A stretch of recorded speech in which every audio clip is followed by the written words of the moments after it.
Quality सिर्फ एक process नहीं होती, ये एक जिम्मेदारी होती है। मकरंद निखाड़े साल 1998 जब उन्होंने मेटलमैन ऑटो ज्वाइन किया, एक जॉब इंस्पेक्टर के रूप में। शुरुआत छोटी थी पर सोच बड़ी थी। टाइम के साथ उन्होंने सिर्फ काम नहीं किया, खुद को भी कंटिन्यूअसली अपग्रेड किया। जूनियर इंजीनियर से लेकर आज सीनियर मैनेजर तक का सफर तय किया। हर इंस्पेक्शन, हर चेक, हर स्टैंडर्ड के साथ उन्होंने एक ही चीज एंश्योर की क्वालिटी कभी कॉम्प्रोमाइज ना हो। उनकी मेहनत और डेडिकेशन का ही रिजल्ट है कि आज वो सिर्फ ऑर्गेनाइजेशन के लिए नहीं बल्कि देश के लिए भी काम करते हैं। एक गवर्नमेंट सर्टिफाइड वेल्डिंग ट्रेनर के नाते I am Makarand Nikhade, working from 1998, almost 26 years completed, and my responsibility is quality of this plant. I am responsible for quality and now selected to the EDC.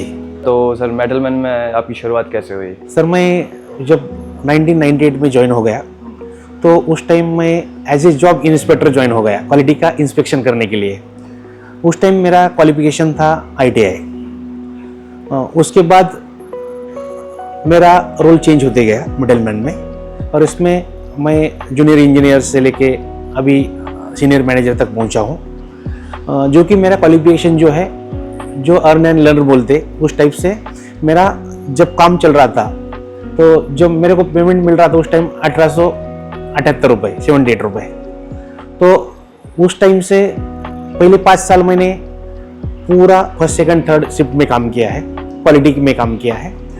उसके बाद मेरा एजुकेशन मैंने बाहर external admission ले लिया और मेरा डिप्लोमा मैकेनिकल मैंने कंप्लीट करवाया। जॉब में करते करते? हाँ, जॉब करते करते मैंने डिप्लोमा मैकेनिकल कंप्लीट करवाया। ठीक है, तो थोड़ा बैकग्राउंड के बारे में बताओ, आपका कैसा क्या बैकग्राउंड है? फैमिली बैकग्राउंड से कहाँ से कैसे किस बिलोंग करते हैं? फैमिली बैकग्राउंड ऐसा है, तो कंडीशन थोड़ी सी पुअर ही थी फैमिली की, तो खेती बाड़ी कुछ नहीं थी उस टाइम। तो हमने क्या किया, मेरे पिताजी जो है वो 101 सोसाइटी थी, सोसाइटी में वर्किंग कर रहे थे। उनको पेमेंट भी था 3000 रुपीज़ उस टाइम।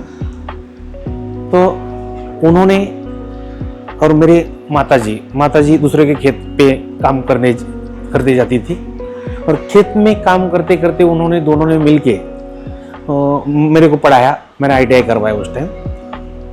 तो बस यही कंडीशन थी। स्ट्रगल पीरियड होता छोटा था। फिर आपने भी तो कहीं ना कहीं स्ट्रगल किया ही होगा लाइफ में, पढ़ाई कर ली, फिर जॉब वो कैसे क्या रहा वो बताओ। पहली जॉब आपकी है? पहले और अभी की? हाँ, तो मैंने जो पढ़ाई की, मतलब अभी यहाँ पे मैं फर्स्ट करता था उस टाइम, और 3:30 बजे एक्सटर्नल कॉलेज शाम को 4 बजे रहता है। 3:30 बजे तक मैं कंपनी में काम करता था, और उसके बाद 4:30 बजे वहाँ पे कॉलेज ज्वाइन करता था। यहाँ से डायरेक्ट कॉलेज निकल जाता था, और कॉलेज में 8 साढ़े 8 बजे तक कॉलेज चलता था, 8 बजे तक रात को। तो 8 बजे तक कॉलेज करके मैं फिर घर आता था। जब आपका मेटलमैन में करियर स्टार्ट हुआ तो स्टार्टिंग फेज में क्या चैलेंजेस फेस करने को मिले आपको? उस टाइम चैलेंजेस तो बहुत थे।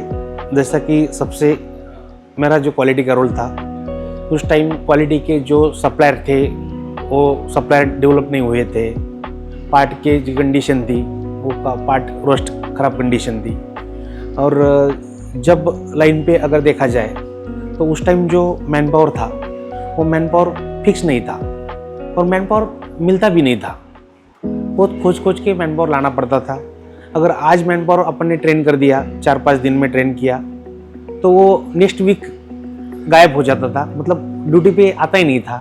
तो उस टाइम की कंडीशन थी। तो उसकी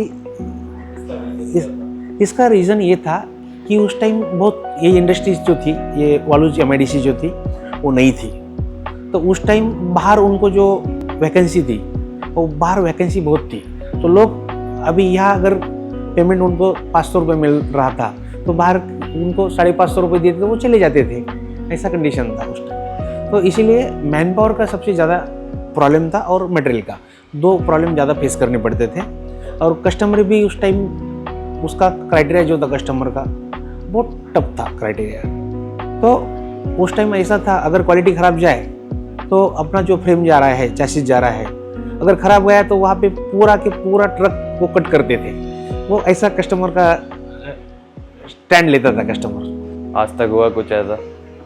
अभी उस टाइम मतलब अभी 20 साल पहले देखा जाए तो ऐसा होता था, लेकिन अभी ये 6 साल से इतना इम्प्रूव हुआ है, अपना मेटलमैन इतना इम्प्रूव हुआ है या क्वालिटी इम्प्रूव हुई है, अपने सप्लायर्स भी इम्प्रूव हुए हैं। तो इसीलिए अभी ऐसा नहीं होता 6 साल से, क्योंकि अपना पीपीएम क्राइटेरिया जो है जी 6 साल से 150 पीपीएम बिलो है। क्वालिटी का क्राइटेरिया जो बजाज ने दिया है 150 पीपीएम बिलो चाहिए, तो अपन 50-60 पीपीएम पे है और लास्ट 6 मंथ से अभी 0 पीपीएम पे अपन काम कर रहे हैं। तो इतना अभी क्वालिटी का अच्छा बन गया है। कैसे इम्प्रूव किया आपने ये, और आज बिल्कुल जीरो कैसे हो गया? क्या एडवांस टेक्नोलॉजीज यूज़ कर रहे हैं अभी हम? एडवांस टेक्नोलॉजी एक यूज हो गई, जो कि है एडवांस टेक्नोलॉजी। इसमें कहा जाए तो जो IoT थ्रू जो ऑटोमेशन अपन ने किया है, रोबोटिक इंस्पेक्शन का ऑटोमेशन किया है। उसके बाद जो अपना एजुकेशन एंड ट्रेनिंग जो TPM, यहाँ पे TPM इम्प्लीमेंटेड है इस प्लांट में। TPM एक्सलेंस अवार्ड भी मिला है लास्ट 2 ईयर्स पहले। तो ये जो TPM का जर्नी है उसमें 9 पिलर्स होते हैं, तो 9 पिलर के हिसाब से हर एक पिलर का इम्प्रूवमेंट करते गए। जैसा के है, कोबित्सु काइजन है, काइजन करते गए, पोकायोकी करते गए, बहुत सारा इंटरलॉकिंग करते गए। और मैन पावर के लिए जो काम हुआ है सबसे अच्छा, जो स्किल इंडिया थ्रू अपन ट्रेनिंग चालू किया है, तो स्किल इंडिया थ्रू उनको ट्रेनिंग गया तो वो मैन पावर परफेक्ट अभी जो उनका KRA होता है, जो उनको अपन असाइन करते हैं, वो अच्छा सा काम करते हैं, जो कि सेफ्टी से लेके क्वालिटी तक। जैसे कि आप गवर्नमेंट सर्टिफाइड ट्रेनर हो, तो ये कैसे हुआ आपका, कैसे आप बने, और थोड़ा इसके बारे में मेरे को अपनी जर्नी बताओ। अभी जो नरेंद्र मोदी सर ने जो चालू किया है स्किल इंडिया का, तो इसमें क्या है, तो स्किल इंडिया का अभी ये जो सेंटर है वालोज इधर MIDC में अपने औरंगाबाद में, ये पहला अपना ट्रेनिंग सेंटर है जो मेटलमैन का है। स्किल इंडिया थ्रू जो इंडस्ट्री को दिया गया है, उसका प्रोसेस रहते हैं, मतलब ट्रेनिंग सेल का अप्रूवल रहता है, ट्रेनिंग सेंटर का अप्रूवल रहता है, ट्रेनर का अप्रूवल होता है। उसके बाद उसका बैच का रजिस्ट्रेशन करना पड़ता है। जैसा कि अपने मैनुअल वेल्डिंग और रोबोटिक वेल्डिंग का एक बैच है, जिसमें टूल रूम का एक बैच है, जिसमें इंस्पेक्टर के 2 बैच है, जिसमें सब असेंबली जो है, सब असेंबली के 2 बैच है। ऐसे जो बैच है, अपने टोटल 9 बैच का रजिस्ट्रेशन अपने ने करवाया था उस टाइम। उसमें से अपने को अप्रूवल आया था 6 बैच का। हाँ, तो उसके वो जो ट्रेनर जो सर्टिफाइड होते हैं, ट्रेनर का ऐसा होता है, उसकी एग्ज़ाम होती है, गवर्नमेंट एग्ज़ाम लेता है, और वो एग्ज़ाम इतना टफ होता है कि अभी तक आप देखोगे कि 100 से लेके 100 में से 40 मार्क्स मिले तो पासिंग क्राइटेरिया है, लेकिन वो गवर्नमेंट ने क्राइटेरिया 80 मार्क का रखा है। 80 मार्क मिले तो ही ट्रेनर पास होगा। ये क्राइटेरिया क्यों रखा है गवर्नमेंट ने, इसका उसके पीछे कुछ मकसद है।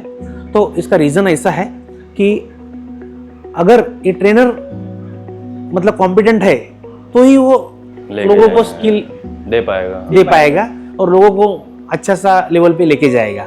इसलिए गवर्नमेंट ने वो 80 का क्राइटेरिया रखा है। उन्हीं में से मैं एक सर्टिफाइड ट्रेनर हूँ। ये सर्टिफिकेट आपके सामने है मेरा गवर्नमेंट का। तो इसमें मेरी रिस्पॉन्सिबिलिटी या मेरा जो रोल है और मेरा जो बैच है वो है ऑटोमोटिव क्वालिटी कंट्रोल इंस्पेक्टर और क्वालिटी कंट्रोल असिस्टेंट। ये दोनों बैच मेरी तरफ है ट्रेनिंग। आप बाहर भी गए हुए ट्रेनिंग्स के लिए, तो मेजर और कॉमन गलतियाँ क्या करते हैं लोग वहाँ पे, और कैसे आप ट्रेनिंग देते हो उन्हें? कैसा है, जब ये ड्राइव जो चालू हुआ है स्किल इंडिया का, ये तो मेटलमैन और NSDC इन्होंने चालू किया है, ASDC NSDC ने दोनों मिला के।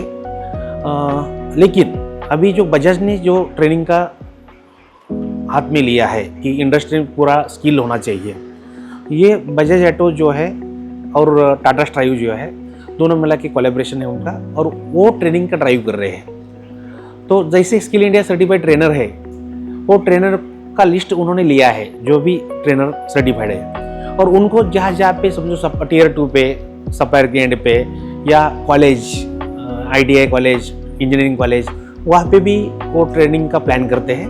और वहाँ पे वो अपने पहला मेल भेजते हैं कि आपको इस दिन वहाँ पे जाना है, फिजिकली जाना है या ऑनलाइन करना है। वो कैसा भी प्लान करते हैं, उस प्लान के हिसाब से हम जाते हैं वहाँ पे। और वहाँ पे ट्रेनिंग करते हैं। जैसा कि लास्ट मंथ में ये आप देख रहे हो, ये है लास्ट मंथ में हम गए थे CSMS कॉलेज। ये औरंगाबाद में सबसे बड़ा कॉलेज है, इंजीनियरिंग कॉलेज, जहाँ से लोग अपने यहाँ पे मेटलमैन में इनप्लांट ट्रेनिंग को आते हैं। तो वहाँ पे ट्रेनिंग प्लान किया था। वो सब्जेक्ट था TPM वे लाइफ इम्प्रूवमेंट, वो ये सब्जेक्ट था हमारा। पर वहाँ पे लोगों को इंडस्ट्रीज पता नहीं है। जो आपने पूछा वहाँ पे क्या चैलेंजेस आते हैं या वहाँ पे क्या आपको फाइंडिंग्स मिला है, तो मुझे ये फाइंडिंग्स मिला है, जो कॉलेज में जो स्टूडेंट पढ़ते हैं उनको नॉलेज नहीं होता इंडस्ट्रीज़ का। जब वो यहाँ पे आते हैं तो उनको बहुत सारे चैलेंजेस फेस करने पड़ते हैं, क्योंकि उनको इंडस्ट्री पता ही नहीं होता। तो इसलिए हम इसी माध्यम से, अभी इसी द्वारा, स्किल ट्रेनिंग के द्वारा हम उनको पहले वो बताते हैं कि इंडस्ट्रीज क्या होती है, कॉलेज क्या होता है, और इंडस्ट्री में जाके कौन से टाइप का काम करना पड़ता है, ये हम सब उनको पहले बताते हैं। तो उनकी तरफ से बहुत सारे क्वेश्चंस आते हैं। तो सबसे बड़ा मतलब उनका ये दिमाग में होता है, उनका पेन ये है कि हमको जॉब मिलेगा या नहीं मिलेगा। इंजीनियरिंग तो हम कर रहे हैं, लेकिन जॉब मिलेगा कि नहीं मिलेगा। लेकिन हम उनको श्योर बताते हैं, आप कभी भी आपको जॉब लगे तो आप मेटलमैन में आ जाना, मेटलमैन में एप्लीकेशन करना, इनप्लांट ट्रेनिंग करना। तो इसमें अपना फ़ायदा ये है मेटलमैन का कि अपने को जो कैंडिडेट मिलते हैं या न्यू ट्रेनिंग, जो अपन जिसको नैप बोलते हैं या ट्रेनी बोलते हैं, वो ट्रेनिंग इंजीनियर अपने खुद अपने गेट पे आ जाते हैं। तो ये ट्रेनिंग से हम ये भी करते हैं कि जी कंपनी की तरफ एम्प्लॉय कैसे, कैंडिडेट कैसे आ जाए ज्वाइन करने के लिए। आपका कैसे माइंडसेट रहता है जब आप ट्रेनिंग्स के लिए बाहर जाते हो? क्या सोचते हो कि ऐसा क्या गाइड करूं मैं, कैसे उनका फ्लो बनाऊं ताकि वो जल्दी से अडेप्ट करे उस चीज़ को? सर कैसा है कि हमने ये सब फेज में हम निकल गए हैं पहले से, तो हमको पता है उस टाइम हमको क्या प्रॉब्लम आते थे। उस टाइम हमको सिखाने के लिए भी कोई नहीं रहता था। अभी कैसा है, थोड़ा सा इम्प्रूव हो गया है। ओके, तो हम क्या करते हैं, हमारा एक्सपीरियंस जो है उसमें हमको क्या क्या प्रॉब्लम आए थे वो उनके साथ शेयर करते हैं। और शेयर करने के बाद उनको पहले हम बताते हैं कि हम लोगों को ये प्रॉब्लम आने वाला है, आप लोगों को ये प्रॉब्लम आने वाला है। तो इसके हिसाब से उनको हम वो ट्रेनिंग से ही उनको अवेयरनेस देते हैं, तो उनको आगे चल के ये दिक्कत ना आ जाए। यंग इंजीनियर्स और क्वालिटी प्रोफेशनल को आप क्या एडवाइस देना चाहोगे उनके फ्यूचर के लिए? हाँ, उनके फ्यूचर से मैं एक एडवाइस देना चाहूँगा कि कितना भी आप सीखो वो कमी है, क्योंकि कंपटीशन बहुत बड़ी है। अभी कंपटीशन इतनी बड़ी है, बहुत सारे इंजीनियर्स है। अब देखते हैं अपने भी, जब अपनी तरफ वैकेंसी आती है तो बहुत सारे एप्लीकेशंस आते हैं। पहले अपने को आदमी ढूंढना पड़ता था, कैंडिडेट ढूंढना पड़ता था, कहाँ पे मिलेगा। अभी ऐसी सिचुएशन नहीं रही है, तो कंपटीशन बहुत बढ़ गया है। तो आप अभी जो इंडस्ट्री 4.0 का जो स्टडी है, वो 4.0 का स्टडी करना पड़ेगा। और अभी AI चल रहा है, AI IoT, इसमें आपको फोकस करना पड़ेगा अगर आगे चल के सक्सेस होना है तो। और मेटलमैन के साथ आपका एक्सपीरियंस कैसा रहा? मेटलमैन के साथ भी एक्सपीरियंस बहुत अच्छा रहा, क्योंकि अपने MD साहब जो है नवनीत सर, तो उस टाइम जो 25 साल पहले वही यहाँ पे पूरा उनका कंट्रोल था, वो देखते थे। तो उनका अप्रोच जो है ना, वो अप्रोच हमें बहुत पसंद है। जो अप्रोच पेरेंटल अप्रोच है, काम के बारे में कभी हमने ना काम कम किए ना, उन्होंने उनकी डिमांड भी बहुत ज़्यादा थी, लेकिन मीट करते गए। जो कि ये प्लांट छोटा सा था, जो 50 लोगों का प्लांट था, 50 लोगों से प्लांट चालू किया था यहाँ पे B31 में, और उससे अभी ये 4 प्लांट अभी चालू हो गए। मतलब बहुत सारा यहाँ पे जो इम्प्रूवमेंट हुआ है, ये तो इनका पहला गाइडेंस है। अभी उनके बाद निशांत सर, मुदड़ा सर, इन्होंने भी बहुत अच्छा टेक्निकली सपोर्ट किया है। तो निश्चित रूप से अभी मिडलमैन में तो मैं सेटिस्फाइड हूँ।